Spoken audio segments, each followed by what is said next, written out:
Like when we think about this, what do you consider those two buckets? Yeah, the intended brand and then the experienced brand. Sounds so like official, It formal. does. Like, are we Yeah. marketing executives?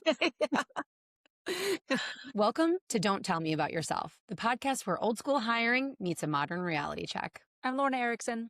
And I'm Victoria Gates, and we're the co founders of Expert Interviewers. Between the two of us, we've got 40 years of hiring experience. We've studied interviewing techniques. We've trained thousands of people globally to stop making the same mistakes over and over again. And we've got 340,000 people following us online because apparently everyone has a story about a bad interview. You know the ones: the illegal questions, the 45-minute monologues, showing up late with no apology. So every week, we're tackling the biggest subjects in hiring. We bring real stories, real data, and real talk about how to make interviews actually work for everyone. Because great hiring isn't luck, it's a practice skill. So whether you hire, apply, or just love a good interview train wreck, the show is for you. Candidates don't meet your company in the interview. They meet your LinkedIn posts, your Glassdoor scores, your social media comments, and whatever the last angry former employee decides to post on the internet about you. In this episode, we break down two brands every company has: the one you think you're telling and the one candidates are actually hearing, and why interview design is where those brands collide. Let's get into it. So, Glassdoor reports that over 86% of job seekers research company reviews and ratings before applying, which sounds pretty obvious to me. It does. And I think some people might be surprised by that stat because you see a lot of one click applications or these AI tools that mass apply. But at the end of the day, it is a lot of work to apply for a job, and many processes require a lot of steps. So I do think that they are at least name recognition and researching who you are and what your company's about prior to even that step. But as it goes on, that just continues to increase, right? As you go on in the process, you're going to continue to do more research and to dig around, but it starts there for sure. Yes, absolutely. Where are the people under 30 going to for this? So last year it was reported that TikTok became the number one search engine for people under 30, which I totally relate to because I was actually looking something up with my family like over the holidays, and I remember I went straight to TikTok and I said, "Oh my gosh, I just proved my own this data point that I talk about so much." I also have seen a growth, and I imagine at the end of 2026 this will skyrocket in that I think ChatGPT and Claude and different AI models are also going to become at the high, right? And those systems are just going to bring in what is already posted online, right? And just tabulate it for people. So, what is being said about you and your company on those platforms, TikTok or otherwise, is going to be exposed. That's what I'm Yes. hearing from these stats. Like, you Yes. can't hide from it. Yeah. Your brand is going to be shaped whether or not you participate. And what is it saying about you? Yeah. And it's funny because we break it down into two buckets, don't we? Like when we think about this, what do you consider those two buckets? Yeah. The intended brand and then the experienced brand. Sounds so like official, It formal. does. Like, are we Yeah. marketing executives? But basically what we're saying is one is like the story you think you're telling, and one is what people are actually hearing, right? So essentially that's the layman's term of how it goes. Intended brand is like this is what you're trying to say. And the experience brand is how people are actually left feeling and thinking after they Yeah. experience you. Yeah. And when I hear intended brand, I feel like that is like the old school marketing of how companies have always worked. They're like, let's sit around and talk about like our values and our leadership methodologies, and let's put it down in a document and send it around for our internal employees. And then let's get No, a yeah. magazine advertisement for it that says the same things. So it's like it's perfectly curated. Whether it's true or not, Yeah. there's a lot of intention that obviously goes into that intended brand, Yes. because that's the message they want, whether that's the message it actually or whether that's actually what's happening inside their Yeah. company. I'm gonna say something that's gonna give you the heebie-jeebies that I think of. Employee value proposition. Oh. That is intended brand right there, like Yeah. EVPs, Yeah. we hear that language and I go, "Ooh," like, it's just put this up in your cubicle and make sure this is, like top of mind. And it's like at every event and everything. It's like, oh my gosh, we Right. get it. Okay. Right. Like we get it. So employee value prop is definitely in this bucket. And then the other one Yeah. I think of is just like the sort of like old school, like the language that people put in their job descriptions that they think is really like important and cool, like here about our company, right? And then underneath it, it's like, we're go getters and we're like a family. And you're like, the intention there is to, make it feel comfortable and all of that. But like at the end of the day, like how people experience that might be totally different. But I think of that Yes. old school mentality there too. Yeah. We had put out a couple videos about this when it was like if candidates and companies were actually honest. And one of the I love candidates that was series. saying that it was your mission statement that had no bearing on the reason I applied.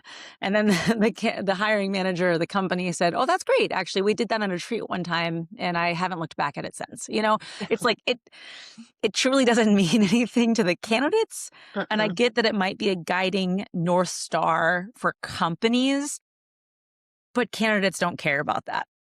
Yeah, it's a great internal tool to align people and remind them of what the culture's about. I totally get that.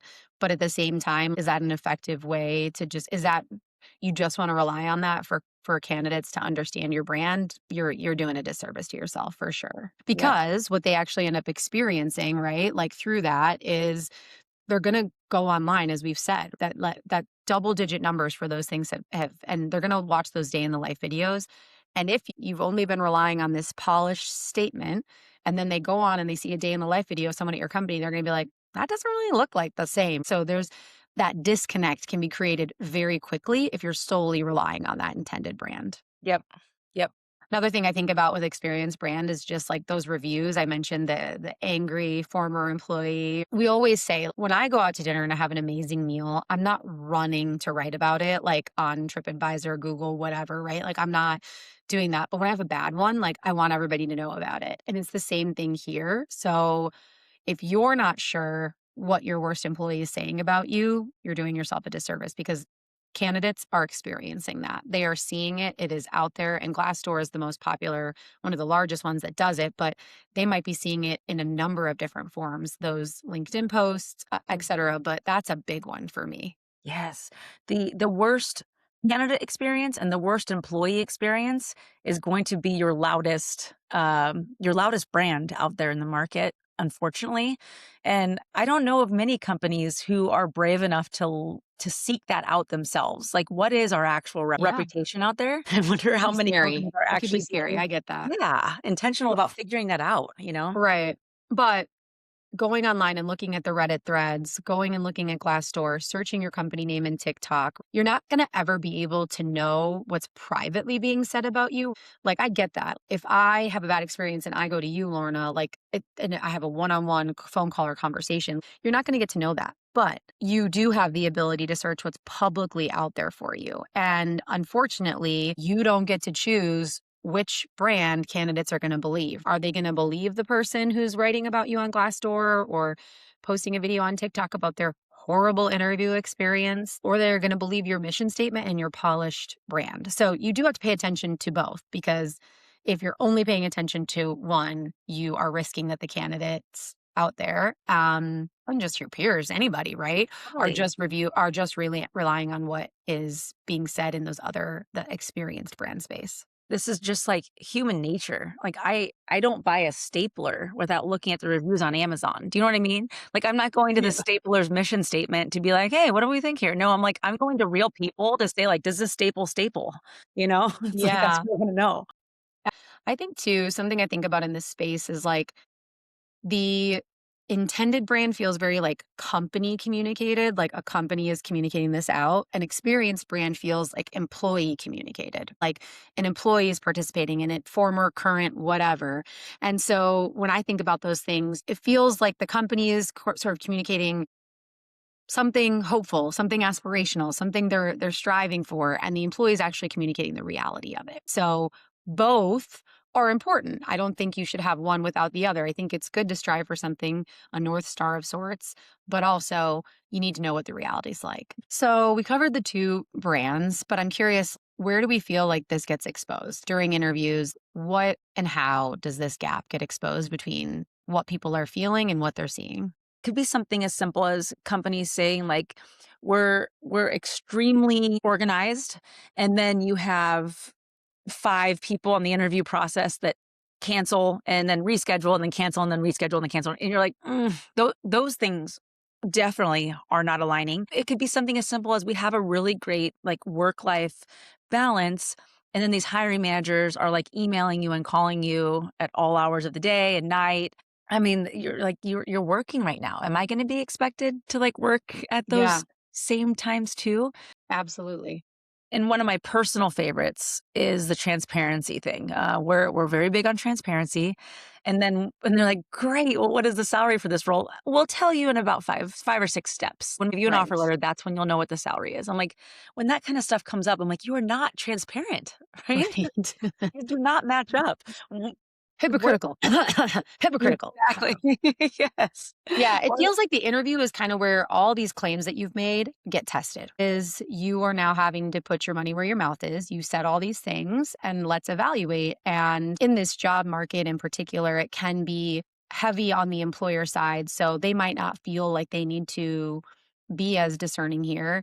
And candidates might not be as critical of these of companies. But I do think it's important that if you're putting out something you're intended or experienced about your company in the interview, it should match that, right? So, if you say you invest in people, right, and you care about people, like you shouldn't have people that haven't had any professional development in years because how are you or been promoted? Like that's not investing in people.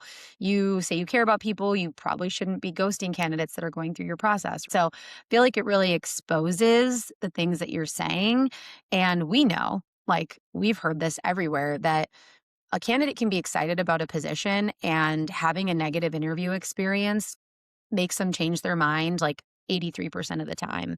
yes. So, you are at a huge risk when there's misalignments or mismatching in what's out there and what they're experiencing because people are going to believe what they're seeing and hearing with their own eyes and their own ears. And that is the truest thing that they're going to take away. The interview is what they get in that, they're definitely gonna take a receipt from that, and then they're gonna post that receipt on the internet everywhere for everyone to see. The receipts are everywhere. And they infiltrate social media and then say that goes viral. Like you have no control over that. You have no control over someone sharing a story and it going viral, but what you do have control in is what they experience while they're there. And you wrote what your intended brand is. You have all of this. So it feels like, they're kind of doing a little audit of your brand during the interview. And if you're not thinking of that as a company, you are making a mistake. Yes. Well Yeah. said. Yep. Just for like, I feel like this feels very like recruiter heavy because it's like, oh, they're on the front lines, like HR and recruiting, like they're the ones that are generally maybe selling the company right on the front end to some of these candidates or having those initial conversations. But who else like do you think like really needs to care about this? Because I have an audience in mind. I'm curious if it matches yours. Sure. Executives, founders, any kind of leadership within the company, they need to have awareness of this because they're the ones that are helping to determine what the goals of the company are. And they're the ones responsible for making sure that people below them have the accountability and the skills to support that commitment that they're making on Yeah. paper and on their website. Yeah. And I think it's funny, we talked about old school, right? Some of those old school mentality. And I think this is at play here where it might be easy for executives or leadership. And I remember this at where I worked, we didn't have any social media, right? And I was on the front lines of recruiting. And I remember going to our teams and being like, hey, I would like to have proof in the pudding. Like I tell candidates all day long that we're amazing at celebrating and that we have amazing benefits for employees in the offices, for incentive trips, like our culture. And I'd like to have some receipts to back that up. And I had to really fight to get them to sign off on posting some of those things. There's a lot of hesitation around that. And I think it ties back to that old school mentality of like, well, we have a PR team and they handle all the crisis and comms handles the internal communications and HR is a part. It's like, it's very like old school where that is not the case anymore. And 10 years ago, when I was asking for this social media account, it wasn't the case either. But it's been 10 years, like it's changed even more, where I think we've just moved to a much more essentially decentralized version of employee brand, employer brands. Like it's Yeah. just not how it used to be. It's not No. controlled. Right. It's so much more fast paced right now, and so many other people have the opportunity to control the narrative. I will say from when I did push for those social media accounts, like, it Yeah. was amazing, and candidates' responses were incredible. So there is huge value in being at the front lines of it, being proactive versus reactive, because while we're saying you can't control how they experience it, like when we were posting, putting up Instagram pictures of like someone's parents coming in during a promotion and how we include the family or how we include the siblings or the spouses, like that gives people a feeling and they get to understand what that looks like, what that feels like. And regardless of what they might read on Glassdoor about someone's negative experience, at least this gives them the other side. So it seems like if you're not shaping your brand in real time, right? If you're not leveraging the people around you as brand ambassadors, like you're just kind of missing an opportunity to participate in the conversation. Yeah. When you talked about creating a social media account for a company that you were working for, it's very easy for executives, leadership to be like, no, absolutely not. I'm not going to let you show the inside of how our company works. And that is Right. truly a missed opportunity, especially if the company is proud of it. Like, if you're proud of what you've built and what you're intentionally saying, like, this is our Northern Star, this is what we're going for, these are our values. Great. Prove it. Like, we expect candidates to prove their experience. Yeah. Candidates expect companies to prove it as well. And so giving your employees a megaphone and saying, "Yeah, let's show what we're proud of here," Hmm. that will help to get that brand out there, places where candidates are actually going to see it and seek it Yes. out. What we're experiencing, like a CEO getting online with a polished video and telling me, we love to support people who are getting promoted versus me seeing it live is two totally different things. I'm going to trust and believe that experience that I see versus someone's polished video telling me about it. Who's going to be more trusted by candidates and by people out there is the employees that currently work there and the former employees, the people that are actually doing it versus the leaders that are at the top. Because so often we see how detached those people can be. And that's not to say everyone is, but a lot of times leaders are. And that breeds mistrust from the candidates. And so when they see the actual employees and the people living and breathing it every day, that just makes them feel so much more confident in what they're seeing and hearing. Yeah. And to back this up with some facts here, Edelman data shows that employees and former employees are among the most trusted sources of information about companies. Yeah. More Yeah. than CEOs for sure. Employee generated content will be one of the biggest trends in 2026. It already was in 2025. And the type of videos like the weird layoff announcements that are uncomfortable, bad interview experiences, those are consistently hitting millions of views and potentially permanently damaging your brand. And again, you're in the driver's seat of how you're behaving behind the scenes and what's going to be able to get out because again, they can't talk about a bad interview experience if you don't give them one. Like so you're in control and as a leader, you need to understand what's going on, but you also just need to be involved in it in some capacity, but also let the employees be comfortable letting the employees share what's out there. And I would say if you're hesitant to do that, what to me it makes me question like what are you trying to hide, right? Like, what maybe you need to reflect even more because if you don't want people to share it, well, then what are they doing that you don't want them to share and why are they doing that, right? Just kind of like peeling back the layers. So we talked about, how damaging it can be and how leadership needs to get involved and all of those things. But I'm just like, how does a brand fix it or is it fixable? Like, can they? So employees are out there saying some bad things. Like, how do they fix it, right? Yeah. All those intentional meetings that they had with their communication teams, their PR, the leadership teams, where they're sitting around a bonfire at some sort of retreat trying to think of these things together. It's like, are you actually incorporating the people in these Right. conversations? It can't be the old school hierarchy structure that it used to be in the past. Like, it has to actually be collaborative with the people that are working for your company. Like, does it actually align with what they're looking for these days? What are your Yeah. thoughts?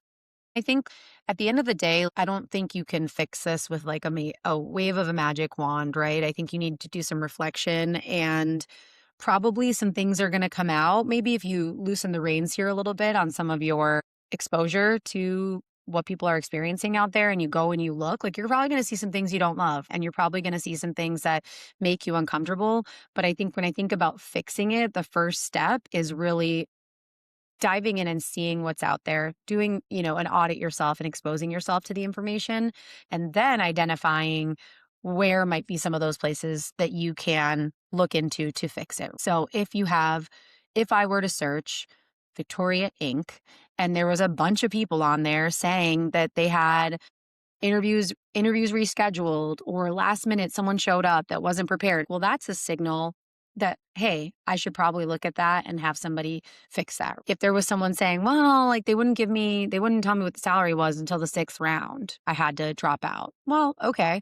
That's another area that you can fix. So I think you need to like dive into the information and understand it and ingest it, Yeah. and then you can start to dictate like where might be a good start in order to fix it. That's Yeah, kind of the short where are term. we gonna put our attention and help out? Because maybe the company is amazing. Like, maybe everything once you're in is great, but candidates can't see that Yeah. because of the interview process on the front end or the people that are representing your company in the interview process. And I don't think any candidate expects perfection. Like, I don't think that they look for a five-star, Glassdoor. No.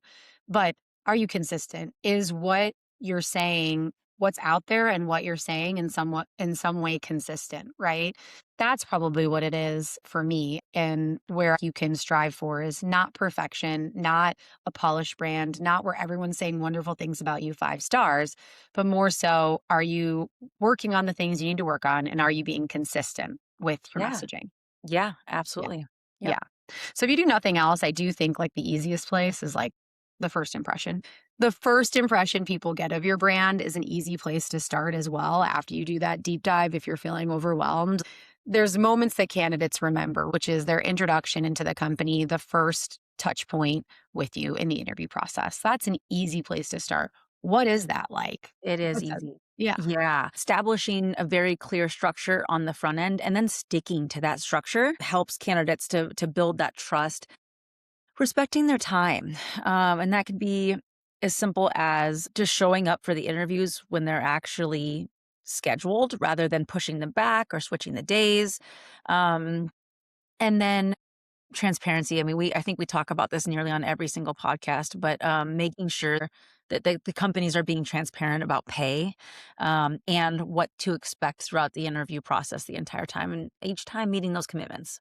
There's one aspect that we haven't talked about, and this is a objection that I hear a lot when it comes to, like, employer brands is we're not gonna be on TikTok, like, we don't that's too those that group, that's not for us, or insert the other platform, which you think, like, silence or abstaining is a good thing, like, meaning, like, we're just not gonna mess with that, but the downside there, like, silence is also still saying something, right? Yeah, it absolutely is. So if you're not telling your story publicly, someone else is doing it for you. I'm curious to know, where do you think that companies do get it wrong? I think, like, the pendulum, the constant pendulum, they might swing too far where they, they might say, "Okay, now we're gonna get out there," like, they want more information and you wanna flood everybody with information, and you want all of your employees like, "Hey, we're hiring, everyone needs to make this post. Everyone needs to go on LinkedIn and post this right now."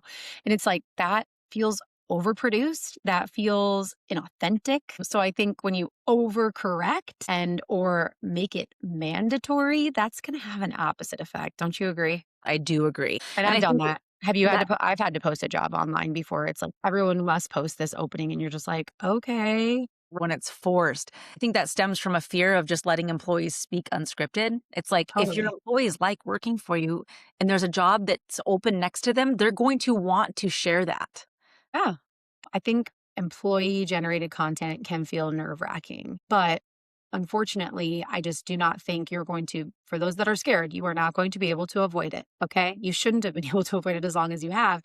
And when you're in the driver's seat, you have more control over what it is. And then you at least know what they're saying. So you need to participate in the conversation. We've been banging on that drum pretty much this entire time, but you have to let people who actually work there and who experience it speak on it. You need to let them do it on their own accord organically versus forced.